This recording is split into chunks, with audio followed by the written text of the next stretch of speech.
There are two types of knowledge, ascending and descending. Ascending knowledge means to try to figure something out, to theorize, to research from the perspective of the mind within the limitations of the material world.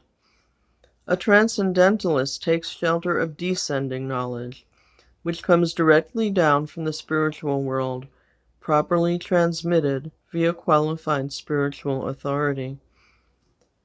According to the spotless revealed scriptures, there are 8,400,000 species of life. The scientists have not yet discovered every one of these species, but we know this for a fact, as it is given in the authorized Vedic literature. Not every species may be present at the same time on every planet, but there are 8,400,000 species of life. The breakdown is, there are 900,000 species of aquatics. That means fish and other life forms that exist in the water. There are 2 million species of trees and plants.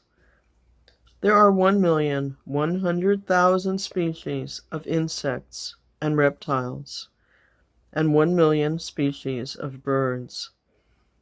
There are 3 million species of four-legged creatures, and 400,000 species of humans. We've been born in every one of these species. We've had many births in many types of bodies, in many different places, and each time we've identified ourselves with that particular body. We've essentially been masquerading. We're not these temporary bodies, same as we're not the Halloween costumes that we put on for an evening of fun, an evening of pretend and make-believe, and then try to choose what to wear the next year. In the animal or insect or plant species, we cannot understand spiritual science, and not every human form is equally capable to hear absolute truth.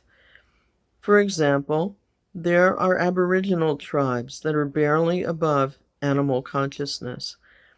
For those of us in human form capable of listening to this recording or reading the transcript, we have that gift now to be able to understand absolute truth and learn who we really are.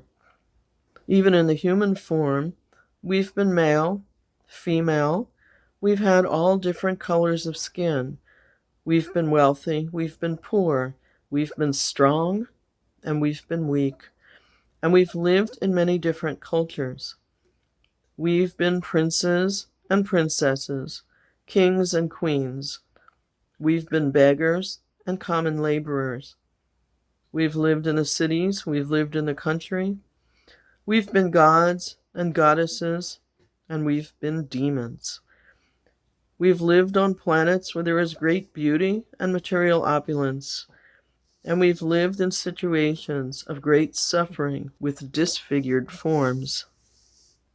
It's been one costume after another, same as we're not these Halloween costumes. We're not these material bodies. To accept the bodily covering as the self is the same as to accept the costume as the self. We're spirit soul, part and parcel of Krishna, God, and we won't be totally satisfied until we recognize our position and start to realign ourselves with Him, and eventually return to the Lord's eternal abode.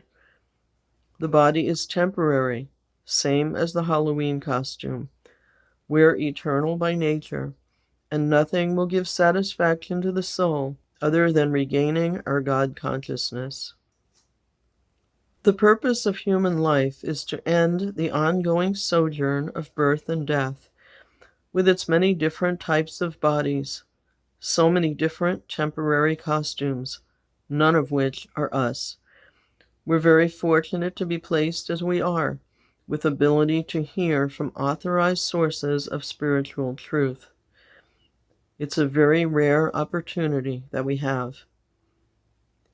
The science of how to achieve this topmost goal is outlined in the literatures presented to us by His divine grace A.C. Bhaktivedanta Swami Prabhupada.